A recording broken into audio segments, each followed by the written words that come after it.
Hello and welcome to another pen video from me, Penultimate Dave. So I have here another inks comparison video, and this is my favourite blue inks comparison #1 video. So I think with that, let's go and swab up some of these inks. So I get a lot of questions on how I do these ink videos. So I decided I would add this to the front of each of the ink videos. I put links in the description, but I know some of you watch this on TVs or mobile devices, so you don't get to see this. So first off, the paper is the #1 question I get asked. What paper do I use for these ink comparison videos? So this is the original Tomoe River. This is 52 GSM, and it is the white, not the cream, the white. Where possible, I try to go for the white because the cream can actually change the color of the ink just a little bit. So this is Tomoe River 52 GSM in the white. A lot of people get confused as well because I have what looks to be a grid on this page, and it's actually an Oxford Optik pad. These are the pads that I actually use when I'm writing my writing samples for pen reviews or in my currently ink. So they have these little squares up here. I just use that because it's a good guide for me. When I put this very thin sheet of Tomoe River over, I can actually see squares, so it helps me write a little bit sort of straight on the page. Not always, but sometimes it does. The other thing that I also have is I have a bottle of water, plain water, and I dip my nib in here. So for consistency, I use the same fountain pen, or I guess it's not a fountain pen, it's using a fountain pen nib though. This is a 3D printed pen from William Shakour in the UK. So he prints this material 3D, and it has a #8 size Bock nib which I can unscrew, and you can see there. So it is just a dip pen holder for a #8 size Bock nib, and the idea is I want to have consistency with the writing sample. So I use this, I dip it in the ink, I write, and then I will dip it in here and I will rinse the nib off several times and I will dry it, and then at that point I will then go on to do the next ink swatch and the next writing sample. So there you have it. That's how I do my ink swatches. So I just wanted to show you that here. Now on to the ink comparison video. Now the first ink I have here is a Franklin-Christoph ink, and it's Spanish blue, and this is a blue that I did fall in love with early on in my pen collecting and ink collecting, and I have to say I bought, I think it was 5 or maybe 6, I think it was 5 bottles of this, and I've gone through a couple already, and I have just loved this ink a lot. So I think let's do a swatch on this ink. So we'll do an ink swatch, and I have to say that this is a beautiful blue, sky blue coloured ink, almost going on turquoise here. It is quite a nice colour ink. We'll do a second pass over the top half just to show the difference between a wet or a broad or a dry or a narrow writing nib. And this is Franklin-Christoph, and it is Spanish blue. But this is an ink that I managed to get a sample on early on. I think it was 2017 or 2018. A friend of mine bought a bottle of this. I think it may have even been 2 bottles. And I decided after taking an ink sample, maybe a generous ink sample, maybe it was a couple of ink samples. I know he normally ribs me for that. That's Gary Dapperman. That I decided I would, I liked that ink so much that I bought a whole load more bottles of it, and have to say it's still an ink that I am really liking. Another ink in my early pen days, which I've also liked and is a favourite ink, is Kon-Peki from Pilot Iroshizuku. Beautiful, beautiful cerulean blue ink. And again, this is one I've probably gone through, I want to say 3 or 4 bottles of it. It might be more. I've lost count, honestly, but it's an ink that I like a lot. So we'll do an ink swatch here. And I always think Kon-Peki as being a lighter blue, a little bit like Spanish blue from Franklin-Christoph, but still this is a beautiful cerulean blue. And we'll do a second pass over the top half just to show the difference between a wet or a broad or a dry or a narrow writing nib. But again, this was an ink that I latched onto early when starting collecting fountain pens, and this was just an ink that I liked a lot and I started to buy a few bottles of. So this is Pilot Iroshizuku, and it's Kon-Peki. And I guess the thing that I do like about Pilot Iroshizuku inks is that they are very well lubricated. I've also never seen any mold in them, although typically I have not seen any mold in a lot of inks, but certainly I have never seen mold forming in any of my Pilot Iroshizuku inks. So for me, this also is an ink that I like, but mostly because of the lubrication, the additive in the ink that just makes the ink flow really well. The next ink here is a Visconti Blue ink in the old glass bottle. Now, the glass bottle ones typically have come with pens, and I've got a number of these. I also, prior to that, actually bought a few of the plastic bottles, so I think I still have 3 or 4 bottles of the Visconti Blue. It is a really nice blue, but it's a darker blue. So we'll do an ink swatch, and I'd almost say almost like a Majestic like blue color. You see there, it's actually quite a nice color ink. So if you're looking for a deep blue, the second pass over the top half just show the difference between a wet or broad or dry or narrow writing nib. But if you're looking for a deep blue, this always reminds me of Noodler's Bay State Blue. Now, this will stain. It will stain ink windows in demonstrator pens. I have had that before. Not massively, just a slight tinge of blue. But you do have to be a little bit careful with this, but not as much as Noodler's Bay State Blue. So this is Visconti Blue. But that is a very nice, dark, punchy blue ink. And it's just an ink that have really become my favourite blue over the years, because A, I've got so many bottles of it, and B, I didn't have that many blue inks, so I typically gravitate more towards some of those inks. So the next ink I have here is an Akkerman ink, and it is Shocking Blue. Now, Shocking Blue you do have to be a bit careful of, because it can or is a high sheening ink. So be very careful of that ink. Certainly what pens that you put it into. So we'll do an ink swatch here. And again, this is a very deep blue ink. I do like it. It is certainly a shocking blue. It's very viscousy, quite thick ink. We'll do a second pass over the top half. Just show the difference between a wet or broad or dry or a narrow writing nib. And I'm going to put a bit more on here because I really want to show the sheen off. And of course, now that I'm trying to make it sheen, it may not sheen, but I would say that I'm pretty confident in the Akkerman Shocking Blue, because it normally does sheen a lot. So this is Akkerman Shocking Blue.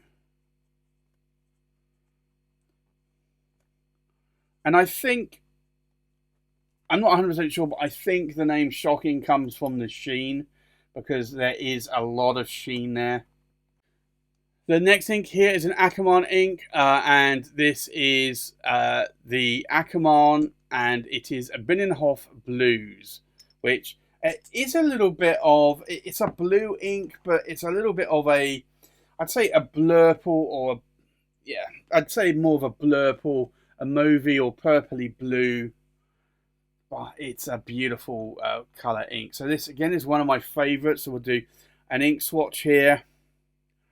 And you can see there, it is a blue. It's a nice blue, but it has that sort of blurple or purple tinge to that blue. We'll do a second pass over the top half, just show the difference between a wet or a broad or a dry or a narrow writing nib. And typically I don't, as I've said in the past, I don't like inks that say that they're one colour and turn out to be a different colour. However, I do like this one. So this is Akkerman.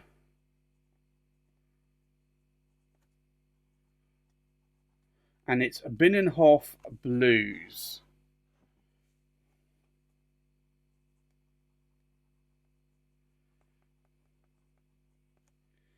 Blues. There you go.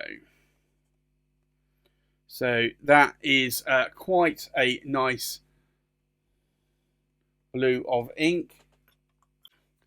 And then the last ink here is Diamine, and it is a Majestic Blue. And I wanted to do this one last because I wanted to really compare it a little bit more with the Diamine, or actually the Visconti Blue, because I just wanted to show the difference there.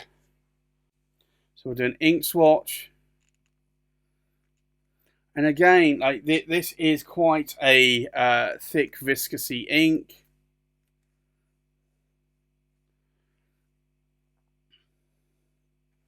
And we'll do a second pass over the top half, just show the difference between a wet or a broad or a dry or a narrow writing nib.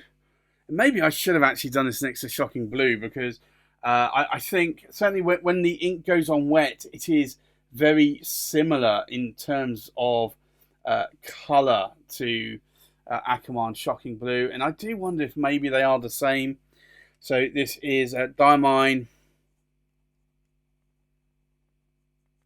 And it's Majestic Blue. But that is a nice blue ink, and again, just become one of my favourites. Although you do have to be, as I said before, a little bit careful putting these high sheening inks in maybe expensive pens, or pens that have pistons or power vacs, because they are a little bit more difficult to clean out, and you certainly don't want these inks to dry up in a pen. So typically I would put these in a pen that I can fully disassemble, maybe a TWSBI, or possibly even just a cartridge converter pen, and that should be fine. So I think let's take a look at these inks now that they have dried. So the first ink here is Franklin-Christoph Spanish Blue, and this, it goes on a lot darker, but it really lightens up, and I'd almost say it's like a turquoisey, light sky blue colour. Beautiful, beautiful blue sky. Can you see the difference between a wet and a broad or a dry or a narrow writing nib? You definitely can here. Can you see shading? There's definitely some shading going on here in the pulled area. Now, I'm going to show you the writing sample there as well. You can definitely see some shading going on there. Is it a sheening ink? No, it's really not designed to sheen. It's not really got a lot of saturation there in the dye, but it is a beautiful blue colour. So it is an ink that I like to go forward with a lot. One of my favourite blue inks. The next favourite blue ink is Pilot Iroshizuku Kon-Peki, and I know that this is a favourite of a lot of people. It is a beautiful ink, and I typically find that because I write in wet or broader nibs, it does come out more darker, like here. Can you see the difference between a wet or broad or dry or a narrow writing nib? you definitely can. I think I would much prefer it seeing it a lighter blue though. Is there shading going on? There's a little bit of shading, but you can't really see it all that much because there is some sheen there. There's red sheen around the edges of the pulled area. So Pilot Iroshizuku Kon-Peki can sheen. I typically have not seen it on writing samples, but you can sometimes get to see it. Even though this is on Tomoe River, you're not seeing it there on the writing sample. The next ink here is Visconti Blue, and again, one of my all-time favourite blues. It's mostly because of the amount of bottles I have. I've had to use that ink. Can you see the difference between a wet or a broad or a dry or a narrow writing nib? It's difficult. There is a little bit of a difference in colour there, but it's not as much as Pilot Iroshizuku Kon-Peki or Franklin-Christoph Spanish Blue. Is there shading going on? There is some shading, but again, like it's normally in the pulled area. Likewise, the writing sample, you're not seeing a huge amount of shading. Is there sheen going on? Yes, there is some sheen, and you can get it in around the edges of that pulled area. It's a bit of a red sheen. Again, not a huge amount of sheen though, but there is some prominent sheening going on there. Now, the next blue ink here is Akkerman Shocking Blue, and it's shocking because it does have a lot of sheen. Now, can you see the difference between a wet or a broad or a dry or a narrow writing nib? Well, in terms of ink colour, no, it's very difficult to see the difference, mostly because of the sheen. And you can see there, like, again, is there shading going on? There's a little bit of shading here, but not a huge amount because of the sheen. So if I bring this up close, you'll see that there is a huge amount of sheen going on there. It really is a beautiful red sheen on that blue, and you do get it on the writing sample as well. So this really is a beautiful blue ink that will sheen red. So if you want a blue sheening ink, this is definitely one to look out for. The next ink here is Akkerman Binnenhof Blues, which I did say was a little bit more of a blurple or a purplish blue. It has that sort of like violet touch to the blue or tinge. Can you see the difference between a wet writing nib or a broad nib and a dry or a narrow writing nib? You definitely can. Again, though, not as much as maybe Franklin-Christoph Spanish Blue or Pilot Iroshizuku Kon-Peki. Is there shading going on? There is some shading going on in the pulled area. Again, not a huge amount, but there is some shading going on. Is there some sheen? Yes, again, around the edges of that pulled area, you can see some sheen. And you can get to see some sheen there in the writing sample, although it's not as prominent as Akkerman Shocking Blue. Now, if you want another shocking blue ink, I would say Diamine Majestic Blue is another one to go for. Can you see the difference between a wet or broad or a narrow or a dry writing nib? Again, it's really difficult because of the sheen. Is there shading going on? Again, maybe a little bit here in comparison, but again, it's very difficult because of the sheen. There's just way too much sheen on this. And if you look there, you can just see there's a huge amount of sheen, and it's still wet in the top left there. But you can see that beautiful, beautiful red sheen going on, and you can see it in the writing sample as well. So if you're after a sheening ink, definitely check out Akkerman Shocking Blue or Diamine Majestic Blue. I kind of think that they may be the same ink because Akkerman inks are made by Diamine. However, you can see a slight difference in colour in this blue, so maybe it is just a different blue, but it's certainly not that dissimilar. So there you have it. That's my favourite blue inks comparison number 2 video. If there are any of these inks that you like, do let me know in the comments below. Likewise, if there are any other blue inks that you'd like me to check out, do let me know in the comments below. So that's my favourite blue inks comparison number 2 video. Thanks for watching. Please like, comment, subscribe, and I'll see you on the next pen video. Bye bye.